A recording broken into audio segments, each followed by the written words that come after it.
Peggy 18.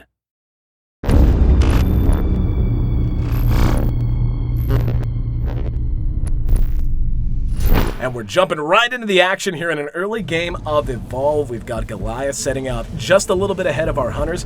I'm Aaron A.C. Chambers, joined by co-founder of Turtle Rock Studios, Chris Ashton. And just as things get underway here, Chris, talk to me about the early game strategy for Goliath. Well, he's going to try to get away from the hunters as quickly as possible, and he's also going to try to find food. So first priority is run, second priority is find food. The food's going to give you armor, it's going to allow you to stage up. So right now he's just trying to get distance and food. And staging up so important. Not only does it make him more tanky, but he gets to place more skill points into all of those abilities he has at his disposal. But right now, he is feeling a little bit weak. We can see all of the hunters have joined the battlefield. Immediately, we're going to see the Trapper drop his sound spike that'll help them track Goliath. But they're not even really going to need it that much, as they've already got a bead on him. We can see his tracks on the ground there. And so as they continue to pursue him out, talk to me, obviously Goliath gets a little bit of a start. But you talked to me about the plan so far. Give distance, but how do you deal with knowing that you're going to have all of these hunters barreling down on you in just a moment? Well, it's kind of the path that he takes. It's being careful where he runs. If he scares birds out of the path, kind of leaving the signs behind. So would you say subterfuge is a big part of the early game for Goliath? Sure. Well, we can see they've actually caught up with him now, and he is being pursued into the jungle, and he is using the foliage to the best of his advantage, taking a little bit out of the way paths and the sun. Yeah, it looks like Griffin's peeled off from the rest of the pack, and it's a pretty common tactic for the hunters to use, where the rest of the team flushes the monster out, and Griffin's able to trap him in that mobile arena. So it's a risky move, but a lot of times it pays off, especially in the early stages of the game. Yeah, it looks like, though, Goliath knows what's going on. And yeah, you can see, if you see the red that he can detect moving around him, he knows that's one of the hunters, and he's probably aware that that's going to be the Trapper. And oh, this creates such a big opportunity for Goliath, though. He's got a bead on him, and he doesn't know it. Oh, he's in trouble and pounced on immediately. And this is one of those risks you run, and it's right at the core of all the mechanics here in Evolve. The fact that as one, you're just not powerful enough to deal with it. As four, though, at this stage especially, you can go to town. Now, he's incapacitated but not dead, firing his pistol. They're going to try to get him back up as quickly as he can. Now, as we see Goliath begin to fight, I mean, is this a fight he really wants to take, or is he just trying to do some damage and eventually create some space? I think, when he had Griffin down, he had an opportunity there. Anytime you get one guy down, the fights go in your favor, but they picked him back up. So at this point, if I was Goliath, I'd start looking for an opportunity to get out of there. You kind of see how well your offense is going, and if it's not going well, you tend to try to get out.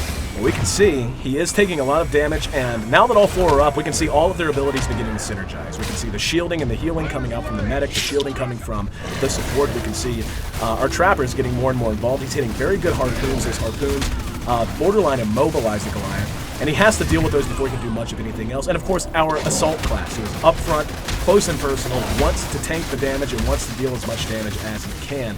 But it does look like this fight might be winding down soon, as they just got a beat on him. Yeah, he's going to try to get away now. He got tagged by the medic's tranquilizer dart. He's going to be got to still get away, but you can see those few steps he takes between leaps, he's so slow. It is worn off now, but there's just so many skill shots. And oh, look at the support! He got caught out by one of those native plants on the map. And as we see Goliath try to find some space and something else to eat, talk to me about the design of the map itself and why it plays such a role in such a competitive game.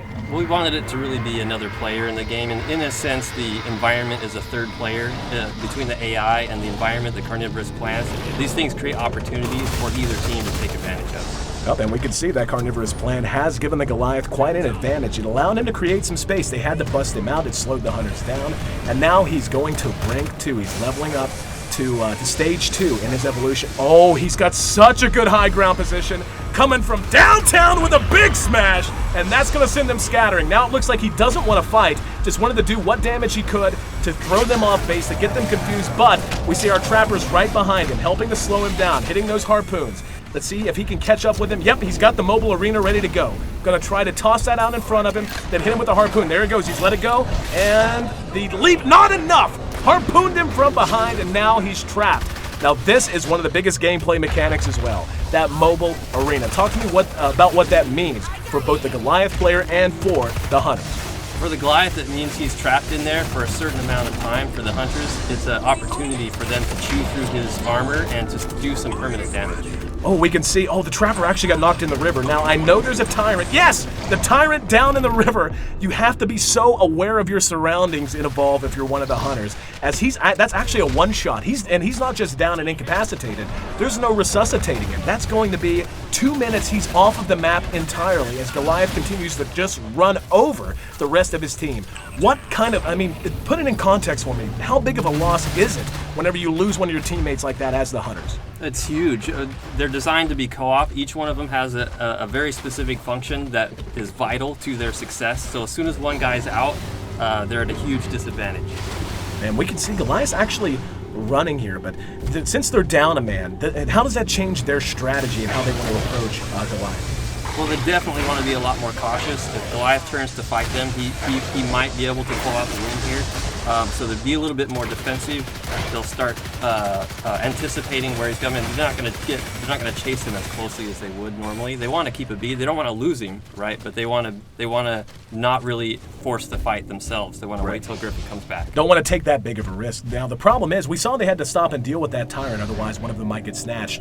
Goliath is actually utilizing one of the best comeback mechanics. We can see how banged up he is. A very nice visual system of damage. He's bruised, he's bloody, and you can't regen health in Evolve if you're the monster, but what you can do is feed on wildlife and regen your armor, and that allows you to be just so tanky. And it looks like that's his #1 priority right now, as the Hunters just wait on their Trapper to get back on the map. But, and now that they know that he's coming back in, we see already the mines being laid. Talk to me about the strategy we're seeing employed by the Hunters right now. So they're really just trying to turtle up at the moment. They're trying to wait. Griffin's got 30 seconds to come in, so all they're trying to do is last that 30 seconds before Griffin comes back. Another big smash, but he's able to corner 2 of them. Now 20 seconds right now, it seems like such a short amount of time, but just look at how much damage the Goliath is doing as they're waiting for him to come back in, and lacking that immobilization means they can't kite him effectively. That's why he's able to charge on top of them, why he's able to bang them down so damn hard. And yep, we're going to see already the medic is down.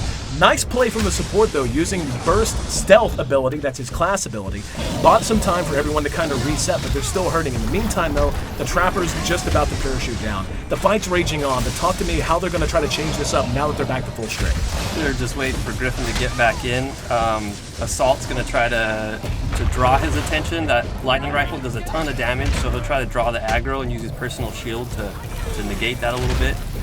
And we're actually going to see another incapacitation on the support. Losing the support is just crippling. You don't have the orbital strike that you can call in, you don't have the personal shielding, and this is going to happen when you don't have that. However, with the Trapper back in, that's going to give them a chance to maybe kite him, but so far, no good harpoons. He's just continuing to deal massive amounts of damage and run over this team who is once again running at 3/4 strength. We're going to see, potentially another incapacitation.